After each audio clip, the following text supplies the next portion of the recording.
कहानी की शुरुआत 1998 की एक ठंडी बरसात भरी रात से होती है। आसमान से बारिश की मोटी बूंदें लगातार गिर रही थी, जैसे कोई रो रहा हो। बिजली गुल थी और हॉस्टल की लंबी अंधेरी गलियों में सिर्फ मोमबत्ती की कांपती हुई लौ ही उछलती कूदती परछाइयां बना रही थी, जो दीवारों पर नाच रही थी, डरावनी आकृतियां बनाते हुए। वार्डन मिसेस गुप्ता अपने हाथ में टॉर्च थामे राउंड लगा रही थी। हमेशा की तरह वे रूम 13 के बाहर रुकी, दरवाजे पर हल्के से दस्तक दी।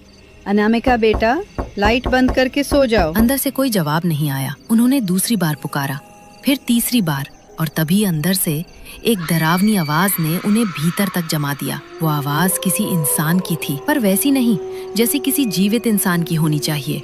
जब उन्होंने जोर लगाकर दरवाजा खोला तो जो नजारा सामने आया वो हमेशा हमेशा के लिए कॉलेज की नसों में दहशत की तरह उतर गया। अनामिका फर्श पर पड़ी थी। उसका गला गहराई तक कटा हुआ था, खून चारों तरफ फैला हुआ।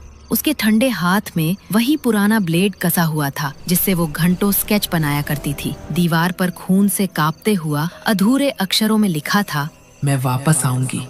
पुलिस आई, जांच हुई और इसे आत्महत्या का नाम दे दिया गया। हॉस्टल प्रशासन ने मामले को जल्दी जल्दी दबा दिया और कमरे को मोटी ताले की जंजीरों से बांध दिया गया। लेकिन एक बात जो किसी आधिकारिक रिपोर्ट में कभी नहीं लिखी गई, उस रात कमरे का ताला 3 बार अपने आप खुला पाया गया था। कई लड़कियां कसम खाकर कहती थी कि आधी रात को ताले के अंदर से हल्की हल्की दस्तक आती थी, जैसे कोई धैर्य से बाहर निकलने का इंतजार कर रहा हो। कभी कभी ऊपर वाली तीसरी मंजिल जो सालों से बंद पड़ी थी, वहाँ किसी के तेज भागने की आहटें आती थी जो अचानक रुक जाती थी।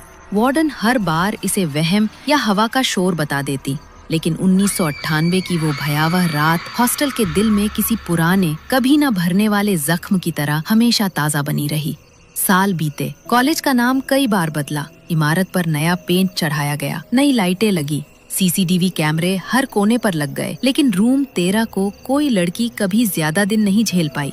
हर साल नई बैच में एक लड़की को मजबूरी में यहाँ भेजना पड़ता और हर बार 2 हफ्तों के अंदर वो या तो हॉस्टल बदल देती या अचानक बीमार पड़ जाती या बिना किसी कारण के रात भर फूट फूट कर रोते हुए मिलती। मैनेजमेंट ने इसे पढ़ाई का स्ट्रेस या होम सिकनेस बताया था, लेकिन लड़कियां इसे कुछ और नाम देती थीं। अनामिका की वापसी।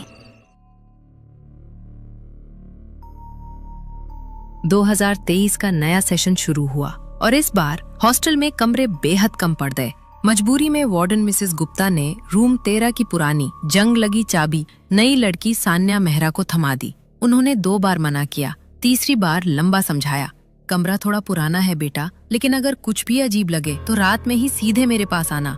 सान्या ने अपनी यूपी वाली बिंदास हंसी हंसते हुए कहा, मैम, मैं लखनऊ से हूँ, भूत प्रेत से डरने वाली नहीं हूँ। बचपन से दादी की कहानियाँ सुन सुनकर बड़ा हुई हूँ।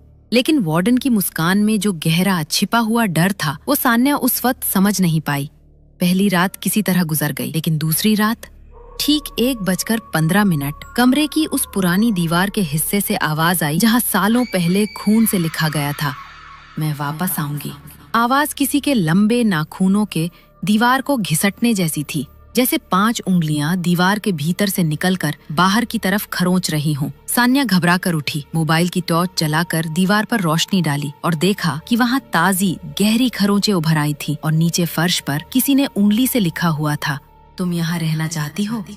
सुबह होते ही उसने अपनी नई रूममेट वंदना को सारी बात बताई, जिसने हंसते हुए कहा, अरे पागल, सीनियर्स प्रैंक कर रहे होंगे, नई लड़की को डराने का पुराना तरीका है ये। लेकिन उसी रात वंदना की वो हंसी हमेशा के लिए खो गई। तीसरी रात जब सान्या आधी नींद में पानी पीने उठी, उसने अनजाने में पर्दा हटाया और खिड़की के बाहर झांका। स्ट्रीट लाइट की पीली धुंधली रोशनी में कोई आकृति खड़ी थी। सफेद कुर्ता, लंबे भीगे हुए बाल जो कंधों पर लटक रहे थे, सिर इतना झुका हुआ कि चेहरा बिल्कुल दिखाई न दे। सान्या की चीख गले में ही अटक गई और आकृति हवा में धुएं की तरह धीरे धीरे घुल गई। अगली सुबह सीसीटीवी फुटेज निकाली गई। 1:14:58 तक कॉरिडोर पूरी तरह खाली। 1:15:03 पर एक काली लंबी परछाई रूम 13 के दरवाजे से अंदर दाखिल होती दिखी। वार्डन के हाथ कांप गए। इस बार उन्होंने फौरन सान्या को रूम 18 में शिफ्ट कर दिया, लेकिन अनामिका का डर कमरा बदलने से नहीं बदलता। अब सान्या जहाँ भी जाती वही ठंडी फुसफुसाहटें उसके पीछे पीछे चलती। धीमी कराहती हुई आवाज, सान्या, यहाँ आओ। हर रात ठीक 1:15 पर उसके बिस्तर के पास धीमे नंगे कदमों की आहट आती और कई बार उसमें कसम खाकर कहा कि उसने अपनी चादर के कोने में किसी और के गीले ठंडे बाल महसूस किए थे। एक दिन सुबह वो फर्श के बीचों बीच बेहोश पड़ी मिली और उसके बालों में किसी दूसरी औरत के लंबे काले गीले बाल बुरी तरह उलझे हुए थे। होश आते ही वो बस एक ही वाक्य बार बार दोहरा रही थी। उसने मुझे अपने साथ ले जाने की कोशिश की, वो मुझे खींच रही थी। हॉस्टल में अफवाहें जंगल की आग की तरह फैल गईं। लड़कियां सुना करती कि सीढ़ियों पर कोई उनके पीछे पीछे चलता है, लेकिन पीछे मुड़कर देखो तो कोई नहीं। रूम 13 का ताला अब रोज रात 1:15 पर 3 बार खड़कता, मानो कोई अंदर से बाहर आने का सही मौका तलाश रहा हो। एक रात पूरी इमारत की बिजली अचानक चली गई। चारों तरफ घुप अंधेरा छा गया और तभी कॉरिडोर में एक लंबी डरावनी आवाज तैरती हुई गूंजी, सान्या आजा।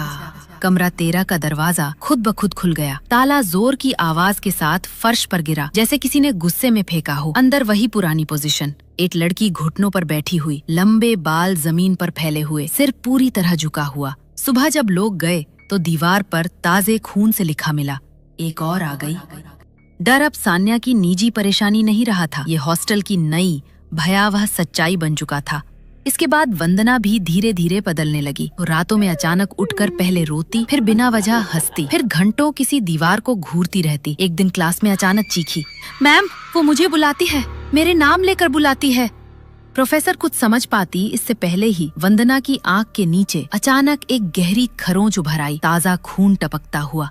वो खरोंच किसी इंसान की उंगली की नहीं थी, वो 5 लंबे असमान गहरे निशान थे, जैसे किसी भयानक पंजे के। वंदना ने आखिरकार हिम्मत जुटाई और उसी रात अकेले तीसरी मंजिल पर जाने का फैसला किया। टॉर्च उसके हाथ में कांप रही थी। हवा इतनी भारी थी जैसे कोई अदृश्य वजन उसके कंधों पर बैठा हो। जैसे जैसे वो रूम 13 के करीब पहुंची, उसके कदम खुद ब खुद धीमे पड़ते गए, जैसे जमीन उसे नीचे खींच रही हो। दरवाजा उसके सामने धीरे धीरे खुद खुलने लगा, पुरानी कब्जों की डरावनी चीख के साथ। अंदर वही लड़की बैठी थी। वंदना ने कांपते स्वर में पूछा, सान्या तू है? लड़की ने बहुत धीरे धीरे सिर उठाया। जहाँ आंखें होनी चाहिए थीं, वहाँ सिर्फ काले गहरे खाली गड्ढे थे, होंठ बुरी तरह फटे हुए, जैसे किसी ने उन्हें खींच खींच कर चीर दिया हो। वो आगे की ओर झुकती हुई ठंडी आवाज में बोली, चल अब तू भी यहीं रहेगी हमेशा के लिए।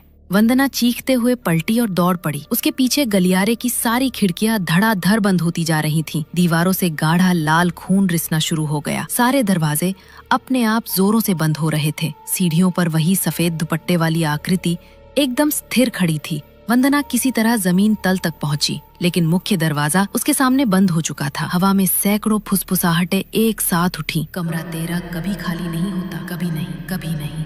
सुबह वंदना घास पर बेहोश पड़ी मिली। होश आने पर वो बस एक ही बात बार बार बोले जा रही थी, उसे वापस मत लाना। अब वो अकेली नहीं है, वो 3 हो चुकी है। अब अगर कोई तीसरी मंजिल पर रात में जाए, खिड़की के टूटे फूटे शीशे पर 3 परछाइयां दिखती हैं। 3 लड़कियां, 3 जोड़ी काले गड्ढों जैसी खाली आंखें और 3 मुस्कानें, और हवा में बस एक ही ठंडी फुसफुसाहट बहती रहती है, तुम यहाँ रहना चाहती हो?